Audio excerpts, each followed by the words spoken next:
बदसूरत बहू। रामरती की दो बहुएं थीं। बड़ी बहू का नाम रेखा था, जो देखने में काली थी। वह उसके बड़े बेटे मोहन की बीवी थी।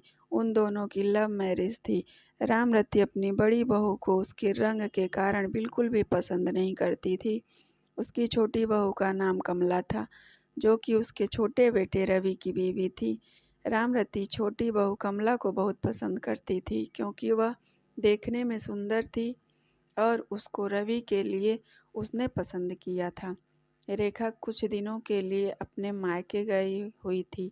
रामरती अपने पति से रेखा की चुगली करती है कि अगर मोहन ने मेरी बात मानी होती तो उसकी भी कमला जैसी सुंदर बहू लेकर आती। रामरती का पति भी अपनी पत्नी को समझाता था कि रंग रूप से कुछ नहीं होता, व्यक्ति के गुण मायने रखते हैं। लेकिन रामरती को कोई फर्क नहीं पड़ता था। एक दिन रामरती के छोटे बेटे और बहू ने गोवा जाने का प्लान बनाया। उनको 2 दिन बाद गोवा जाना था। अगले दिन रामरती की कमर में बहुत दर्द होने लगा। उसको डॉक्टर के पास जाना था, तो उसने अपने छोटे बेटे रवि को कहा। तो रवि ने बोला कि आज हमें शॉपिंग करने के लिए मार्केट जाना है, आप बड़े भाई के साथ चले जाइए। शाम को जब वह घर लौटे तो रामरती की तबीयत ज़्यादा खराब थी और घर पर डॉक्टर आए हुए थे। डॉक्टर ने रामरती को 1 हफ्ते बेड रेस्ट की सलाह दी। रवि के पिता ने रवि को गोवा में बाद में जाने की सलाह दी। तब छोटी बहू कमला बोली कि हमने गोवा जाने का बहुत दिन से प्लान किया हुआ है।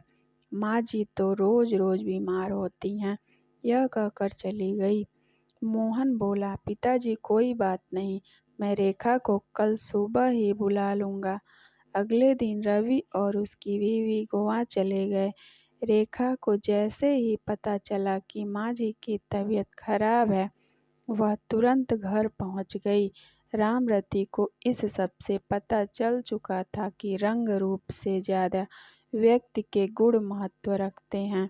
वह जिस छोटी बहू को अच्छा समझती थी, उसके गुणों ने उसको दुख पहुंचाया, जबकि जिस बड़ी बहू रेखा को वह पसंद नहीं करती थी, उसके अच्छे गुणों से वह बहुत खुश थी। सीख: हमें व्यक्ति के रंग रूप से ज़्यादा व्यक्ति के गुणों को ध्यान देना चाहिए।